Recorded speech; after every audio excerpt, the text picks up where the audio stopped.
Chers amis, on est dans la petite cuillère, dans la page 49, traité Brachot. Bon, Baruch Hashem, on avance vers la fin. On est dans le 7e chapitre, règle de Zimoun.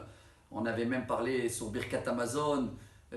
Qui a instauré les prières? Vous vous rappelez bien, et c'est bien de le confirmer, que ce sera la première Moshe Rabbeinu avec la manne, la deuxième dès qu'on est rentré à Israël avec Yehoshua, la troisième Jérusalem et le temple avec David Amelech et le roi Salomon, et la dernière c'était quand ils ont enterré les gens de Bétar.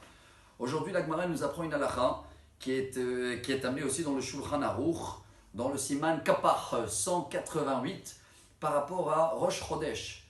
Comme il y a des jours dans le mois où on doit rajouter dans Birkat Hamazon des événements, s'il y a des fêtes à la Nissim, Hanouka, Purim, et si c'est des fêtes Sukkot, Pessah, Shavuot, on rajoute Ya'aleh ve'yavo. Rosh Chodesh aussi, sauf qu'on dit Beyom Rosh Chodesh Hazeh.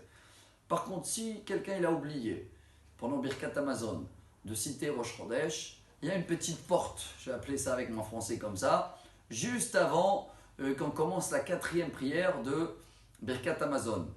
Et on dit Baruch, Shenatan, il y a les textes dans le Sidour. Et au cas où quelqu'un il a oublié pendant Birkat, voilà ce qu'on va apprendre aujourd'hui. Il y a une différence entre d'oublier citer le Rosh Chodesh dans la prière et de citer Rosh Chodesh dans le Birkat. La Gemara nous apprend que comme la prière c'est un devoir, il faut le faire tous les jours. Et si on a oublié l'événement du jour, ce qui veut dire que c'est Rosh Chodesh, donc notre prière n'est pas assez précise, on va devoir la refaire.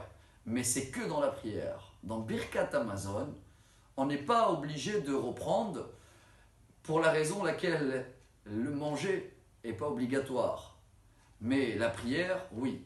Mais, et c'est là où la petite touche et notre petite cuillère, quand on rajoute une petite goutte dans le daf, c'est que si c'est un repas de Shabbat, ce qui veut dire c'est un Shabbat qui tombe avec Rosh Chodesh, et j'ai oublié de faire dans le Birkat Hamazon de Rosh Chodesh Ya'aleh ve'yavo, et ben je vais devoir reprendre que Shabbat.